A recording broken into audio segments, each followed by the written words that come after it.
I'm here in Frogtown, California. Let's knock on this door right now and see who's home.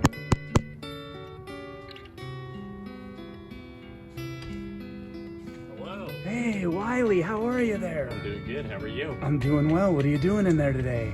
We're just kind of fooling around, working on some weird stuff. Would you like to come in? Yeah, let's check it out. Here I am. So wait, before we get started, I'm just gonna ask you right off the bat. Who are you? What do you do? And why do you do it? My name is Wiley Gelber. I'm a bit of a fabricator, artist, builder, musician, just kind of tinkerer, and I just can't stop doing it. Do you want to show us a little bit of what you do? I'd love to. All right, here we go. Look at this. Before we start, look at this. Yeah, we can start it off with a little walkthrough, get our, a lay of the land if we want. All right, here we go. So this is the dirty room we're in. We've got all the power tools in here. We've got our sanders, our saws, our mill, our sanders, our saws, our lathe, and our other lathe. So all the big dirty stuff's done in this room? Yeah, I'd like to keep this the dirty room. I also like to think that it's impeccably clean in the dirty room because I clean it every week. So what are you working on right now, Wylie? Right now, we've got some stuff in here we can show you. Using a syringe bottle, I'm doing some paint filling on some dominoes that we made. So we've got these dominoes, every one gets a different color. We're filling them with enamel and then kind of in there with a little syringe doing every little thing. They get a little overflow. Then we go back next and we go on with a Q-tip and just kind of clean off all the excess residue with some... And these are cast? Each one of these dominoes is cast? I made an original set, then we make a mold of that set, and then they're cast, but when they come out of the mold, they look very irregular. I feel like a lot of people think that stuff in a mold is just pops out of the mold and it's good to go, but they come out like this. The back is ugly, they're too thick, and they're not polished or anything, so then we slice them down, we sand them, we buff them, and then we paint fill them once they get to the thickness. Now you're saying we, is somebody helping you do all this? No, it's just me. Over here, look, I see a little bicycle right here. That's about my size. What's this all about, Wylie? This is a balance bike. I recently learned that training wheels are out. No one's using training wheels. They're using balance bikes. I've got a friend with a son. He needed a balance bike for his birthday, and obviously, like most things, I couldn't help myself but to completely disassemble it, modify it, reassemble it. Wylie, you've got a whole box full of this beautiful marbled-looking plastic. What's this all about? They call it Fordite, but the other great term is Motor City Agate. So it's the buildup from the paint floor of a 70s, we're going to assume Ford factory. Each one of those layers, that's like the rings on a tree of the jobs that they were doing. Exactly. I often think about, the Fordite that just got thrown in the trash. What are in all these drawers right here, Wylie? This is kind of our library of, specific small parts, anywhere from batteries to files to razor blades to washers, and then kind of down at the bottom here is my favorite couple of drawers, which are my vintage knob collection. So we've got knobs, and then at a certain point we had to extend into the next drawer. So these are all kind of 1950s, 1960s Bakelite knobs. What is Bakelite? Bakelite is kind of, I just like to think about it like the pre-plastic. It was kind of a heavier, denser plastic. I wish I knew kind of the technical aspect of it, but it's just richer than plastic. It's heavy and it's kind of keeps its temperature better, and it's just kind of feels nice. And we've got kind of a lot of these more large knobs that I never really have a great use for, but I'm always trying to think of one, You just keep them as is? I just keep them as is, and I use them. I'll put them on things. Anytime I make something or anytime I buy something that has knobs, I will generally not be able to help myself but to replace all the knobs so that someone might one day realize how obscure my weird one is with cooler knobs on it. So I'm not afraid to use them. I collect them, and I know places where I can still get them, and I take apart places at a junkyard and I steal them off of old radios on the street or whatever. Let's see some stuff that you put some knobs on. This is a classic Ampeg bass amp. Any Ampeg user would know that these are not the original knobs. But wait a minute, I see all these guitars right here. Are these your guitars? A few of the ones on the wall here are my personal basses, and then a lot of them are ones that I built as well. So we've got, you know, these three are kind of a little bit of both. These are my personal matching 3 bases that I made that, you know, were just slabs of wood when they started. Sometimes I'll go too far with my Bakelite knobs on my guitars and they become actually less functional. Like these I replaced with these kind of knobs. They look amazing and they are kind of a nightmare to have on your bass, but they just look so good. So they're more of a novelty, but... Yeah, a novelty, yeah, exactly. Another humongous knob. Just a big, big knob.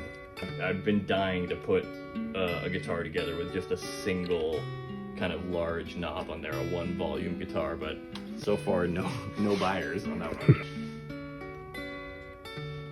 Explain those to me. What are those all about, Wylie? Okay, always been obsessed with a good breeze block, a cinder block, whatever, and about, I don't know, maybe only 6 months ago or something, I started thinking that I wanted to make some, and I was playing around with different materials and different making molds, and I've made, you know, in a month I probably made 100 bricks like this off a single mold. I just couldn't stop. I would just pour a brick. I found out the immediate minimum amount of time to demold a brick so I could just burn bricks all day. I had days where I would just, it was the best day of my life. I came home, oh, I had such a productive day. I made 25 bricks today. And what do you do with all the bricks once they're made? It's a great question. I had bought this thing thinking I was going to be so cool that every time I had a new project come in, I would get to devote a cubby to that person and their project. Like, oh, come right in. Here's your cubby with your job. Let's keep it. I immediately built this thing and immediately just filled it up with more stuff just for me, and I no longer have any spare cubbies in it, but I've got a bunch of cabinet pulls here.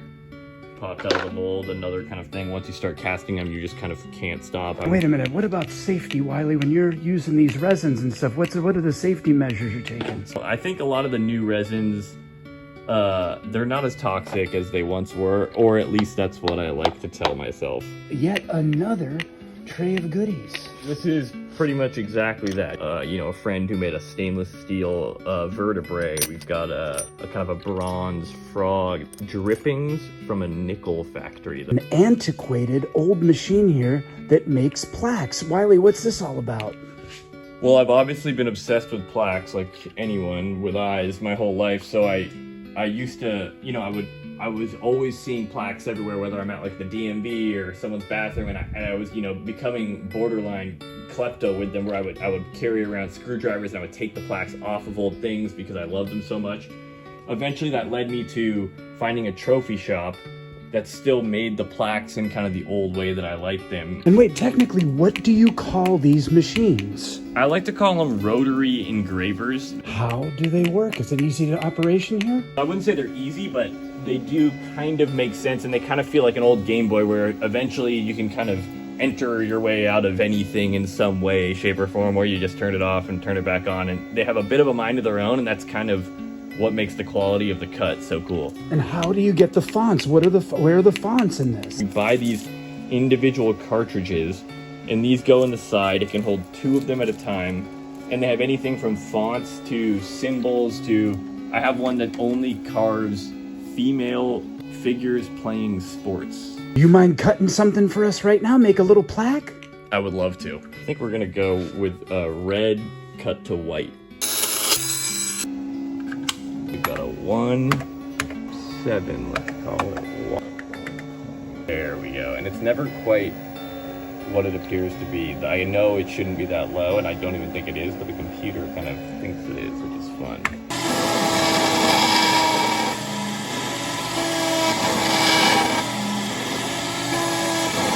We've got a machine dedicated just to beveling the edges of plaques.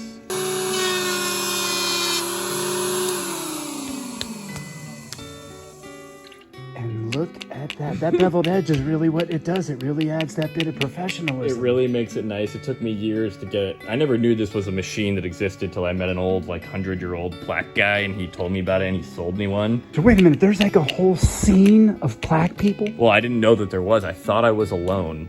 And then eventually one of my machines broke, and I ended up calling the store that I had originally seen the machine in, and they told me to call this guy in Rancho Cucamonga. He was probably about 100 years old, and it was like he had devoted his whole life to making these plaques, and I went in, we became obviously best friends. I felt like we were in love until he eventually billed me for all the hours that I took of his time.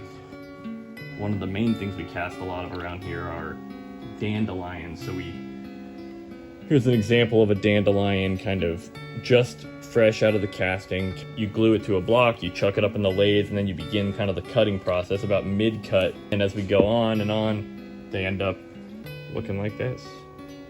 We get them cut and polished. Okay, here we go. All right, so this was kind of an old tradition. My dad used to make them back in the 70s, and I've been making them mainly for my own personal pleasure, but we go to the bank, we get consecutive serial number, crispy new bills in the stack, dead flat.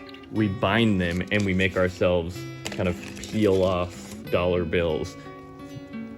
I'm Ian, this is Wiley Gelber, and thank you for joining me everywhere I am.